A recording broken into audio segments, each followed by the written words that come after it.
Buonasera, pueblo, buonasera y bienvenidos a otro episodio del Banquillo.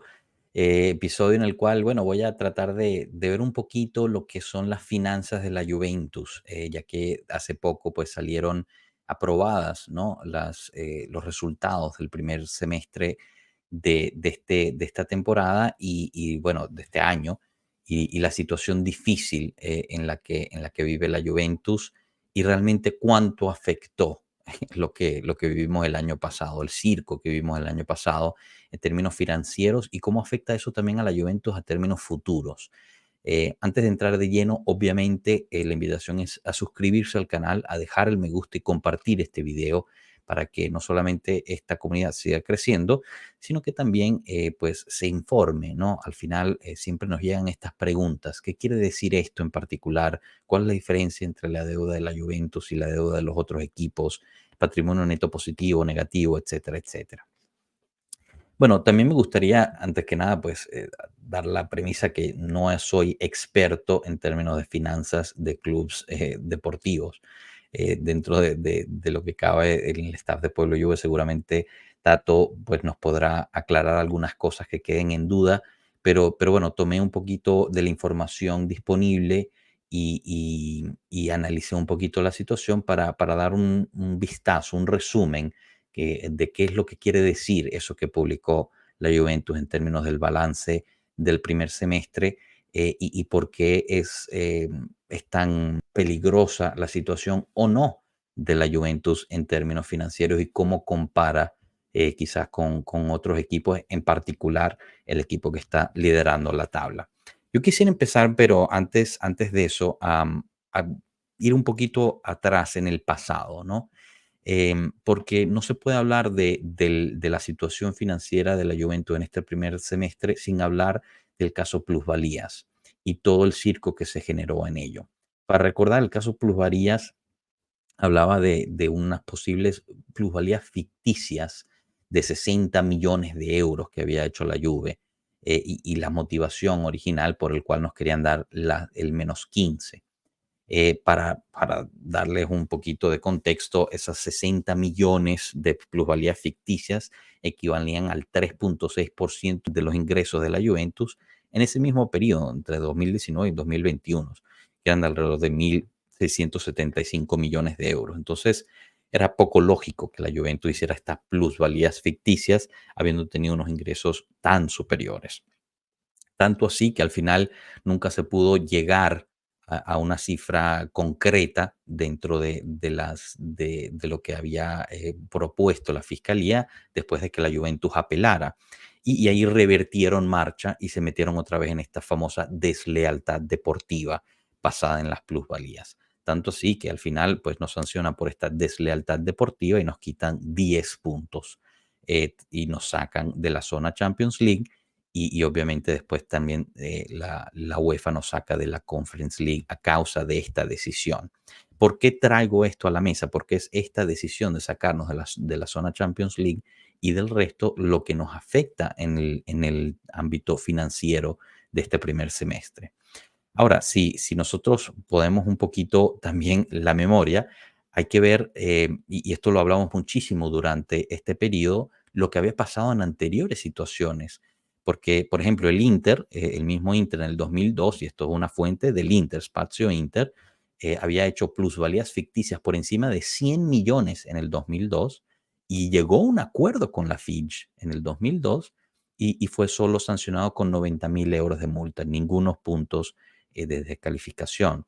Después, entre el periodo del 2014 y el 2019, se comprueba, y esto es una gráfica que generó el tiempo, que hicieron más de 150 millones en plusvalías en 5 años. En ese no hubo una investigación, no hubo ninguna sanción, ni siquiera multa, ni mucho menos.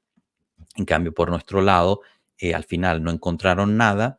La Juventus no llegó a un acuerdo por las plusvalías, llegó a un acuerdo por la situación de los salarios y nos quitan 10 puntos por una deslealtad deportiva. Mientras que en este caso, en el Inter, me imagino que ellos no hicieron nada desleal deportivamente hablando, y hay otros casos como este. Hay el caso del Milan, hay el caso del Sassuolo. Muchos hacen plusvalías con estos intercambios, pero solo la Juve fue pues culpada por deslealtad deportiva. La Juve, al final, entonces, en este semestre triplica el rojo en balance, ¿no? En 95 millones en estos 6 meses. Esto es un artículo del Sole 24 Ore, y es realmente por menos ingresos, en resumen. Son 82 millones de menos ingresos en general por no participar a la Champions League, obviamente los premios de participación en Champions League, pero también los derechos de imagen de los jugadores, etcétera. Y eso más o menos te lleva a esos 82 millones, que con otros gastos, etcétera, llegas a esos 95 millones en rojo en estos 6 meses. Entonces, pues estos 10 puntos equivalen a prácticamente 100 millones en términos de golpes financieros, y lo que afecta al balance de la Juventus. Algo que, si lo ponemos en contexto, si creemos esa cifra original de los 60 millones, entonces el costo es totalmente fuera de lo que el beneficio pudo haber sido. Y recordamos una vez más que no hubo un beneficio de 60 millones, ni mucho menos, sino que al final los mismos fiscales se dieron por vencidos en tratar de discernir un beneficio económico y se fueron por la deslealtad deportiva. Entonces aquí nos están no solamente quitando 10 puntos, nos bajan de la zona Champions, sino que también pues eso nos cuesta a nosotros alrededor de 100 millones de euros. Y bueno, entrando un poquito en la situación de las deudas, y aquí pues es un tópico que llama mucho la atención, ¿no? Porque pues las deudas, no solamente en la Juventus, sino en muchos clubes de Europa y de Italia en particular, pues están cada vez mayor, ¿no? Y aquí vemos lo que es las deudas del 2021-2022 comparado con las deudas del 2022-2023, ¿no? Que es este último semestre, ¿no? Obviamente semestrales. Y quise resaltar, en el caso de las deudas de la Juventus, 7 puntos primordiales. El primero es esta deuda de prestadores de servicios para la gestión y mantenimiento del estadio. Es algo que incrementó, suele suceder, no es un monto realmente increíble, pero hay que resaltarlo. La segunda es la deuda asociada a impuestos, y aquí lo importante es que bajó de forma significativa. Así que estamos cada vez mejor en ese ámbito. Después está la cuarta, que es la deuda hacia otros equipos en méritos de calciomercato. Hay que recordar que, y esto no se sabe mucho, en el calciomercato no es que cuando yo te compro un jugador yo te doy en efectivo, sino que creo cierto nivel de deuda y créditos, y es un mercado casi irreal, ¿no? En el cual los equipos tienen diferentes niveles de créditos y débitos hacia otros equipos. Y ahí se van intercambiando esas cifras. Porque si llegáramos a un nivel en el cual se obligarían a los equipos a pagar efectivo por los jugadores que compran, la Serie A pues caería en una bancarrota permanente. No hay ningún equipo en la Serie A en este momento que pueda pagar de lleno en el momento los valores de los jugadores. Esto lo hacen todos los equipos de la Serie A, y es una situación lamentable que poco se habla, pero pues es un mercado dentro del mismo mercado del calciomercato. Entonces, en este particular, la deuda hacia otros equipos tiene un equivalente de alrededor de 219 millones, pero nosotros también tenemos créditos. Como digo, otros equipos nos deben a nosotros por jugadores que le hemos vendido, y eso es alrededor de 132 millones. Entonces, la diferencia es el balance positivo o negativo que tenga cada club dentro de estas deudas. En nuestro caso es un balance negativo, pero sería un balance de alrededor de 85 millones. Nada muy fuerte. Después, el número 5 son las deudas financieras, y este incluye el bono de 175 millones que se pagó ahorita en febrero, hace un par de días, fue anunciado. También incluye las deudas de factoring, las deudas bancarias y la hipoteca del Centro Deportivo de la Continaza. Entonces, aunque parezca un incremento importante, este 74%, eso incluye este bono de 175 millones, el cual ya fue pagado a los acreedores.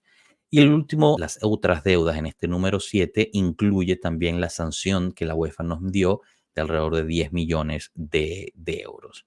Entonces, aunque parece un incremento de deuda de 3%, y bueno, lo es, obviamente, son las cifras oficiales, realmente son deudas de las cuales no corre ningún peligro la Juventus en términos de gestión o de encautamiento, ni mucho menos. O sea, son deudas gestionables, porque tenemos también los ingresos importantes, tenemos un flujo de caja importante y tenemos un patrimonio positivo, un patrimonio neto positivo. Entonces son deudas que no preocupan. Obviamente la idea sería limitar, bajar las deudas a cierto punto, bajar también los costos, que es algo que se consiguió este año. Los costos operativos bajaron sustancialmente.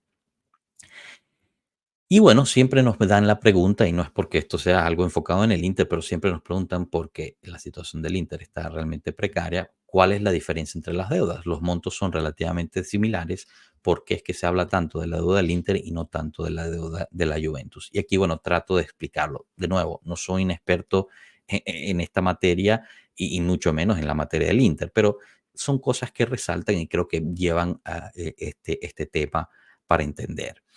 La primera es, de nuevo, esta deuda a Fornitori, que en nuestro caso era para la gestión y mantenimiento del estadio, pero como sabemos el Inter no tiene su propio estadio. Esta deuda para ellos son para los agentes FIFA y para el municipio de Milán, porque acuérdense que el estadio es del municipio. Así que tienen una deuda de 69 millones más o menos ahí, que han llevado abajo y han pagado parte de eso. La número dos es deuda asociada a impuestos, como igual la nuestra. En este caso están un poquito altos, pero igual están pagando más de esa deuda. En el número 4, de nuevo, esta deuda es asociada al calciomercato. En este aspecto, ellos tienen alrededor de 97 millones de deuda y tienen unos créditos de 75. Entonces, la deuda y el neto de deuda son 22 millones, prácticamente nada.